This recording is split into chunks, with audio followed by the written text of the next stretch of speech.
Hi, my name is Emery Collins, and this is part 2 of homework 6. For the first part, we are just to output a video of our face moving around the screen with no displays. So this is the same algorithm as before, except I commented out the rectangle and the text so that it is just my face. If we go ahead and run this, we should see, what is this, face original. Okay, I'm gonna go ahead and put it in face arrow, and that's not it. Okay, sorry for that. This should pop up on the screen with just my face, and I'll move all around. I'm on my phone this time because I was recording through Zoom, and recording through Zoom made all these outputs look very glitchy with the frames not running together well. So now I'm using my phone. If we go ahead now and open our video of this first original face, we should see exactly what I just was doing, which we do. And yeah, that worked. And now we can go ahead and open up our face arrow. So face arrow, this is the same as in part 1 if you looked at that. I'll quickly run through the algorithm again. We have H equals 480 and W equals 640. This was from grabbing the frame and then getting the size of it so that we could get its dimensions, and then we have that as a constant now throughout this. Initialize our camera for recording, have our counter variables so that we can see how many loops we've gone through, import our deep neural network, and then we have 500 frames here where we will cycle through and read in the frame, return the image, and then on top of that image we draw an arrow.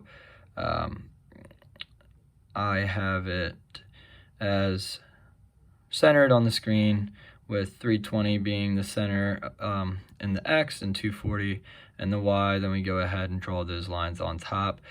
Now again, everything else from here on out is the same. Count our video frames up 1 each time, construct our blob and pass it through our network so that we can then get our detections array. From our detections array, we get our confidence and compare it to the threshold. If the threshold is reached, then we go ahead and define our bounding box. Then we create a rectangle around the detected area, but on this one that is omitted, and then we display the detection probability and write it out and save it to the computer. So I'm gonna do Python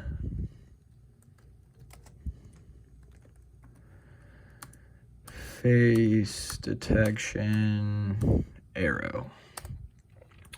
Now you will see here that there's an arrow on the screen, and I will try to move all around. I made this arrow a little bigger than on the next one, just in terms of the arrow not being as important. But yeah, so I'm moving all around, trying to get in all these different quadrants. I will say that confidence, although this thing's the exact same, this algorithm, it doesn't detect me as well when I run that code, even though it's the exact same, which is kind of funky. I don't know if putting the lines on top has something to do with that. Maybe I should put the lines on top later. Anyway, that is the note, not the video. So now we have our video. I'll try to keep the phone more still. But yeah, so that's exactly what we just did right there. This will run for another 8 seconds. So enjoy me moving around the quadrants. Then we X out of that. And then for the real work of this part of the homework was face detection centered.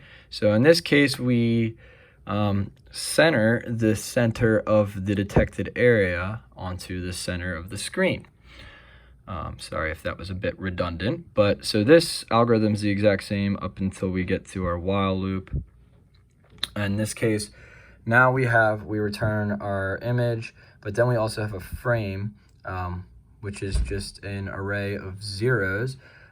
Sized it to twice the height and twice the width so that there would be plenty of black area for the actual frame of, the camera's vision to move around so that the face can be centered no matter where it is. Then we go ahead and we do all the same stuff, constructing the blob, passing it through the network, getting our detections, comparing it to our confidence interval. And then we get to where the math starts, which is right here. We get the coordinates of the middle of the detected area using end x and start x and end y and start y. So we find the mean of the x and y values that the detections array has provided right there. End x minus start divided by 2, same for y, and then we add that onto the start value so we can get our distance from the left. And then we go ahead and we overwrite this image with in the same manner as we initialize the zeros at the top. Sorry if that cut out, I'm on low battery. But yeah, so this was actually very tricky, this part right here, and a lot because I couldn't broadcast a different size array onto the initial one, but eventually we figured it out and it was very rewarding. So then we go ahead and we draw our arrows on top of the frame at the end, where the arrows do not move, which is how we determine that we in fact are centered on the screen. Now, if we go ahead and run this, you will see I am centered at all times. I'll try to keep the phone still, and we will try to get to all the different quadrants of the frame without shaking up the phone too much. But yeah, so that is the center of the face detection, and that should conclude part 2.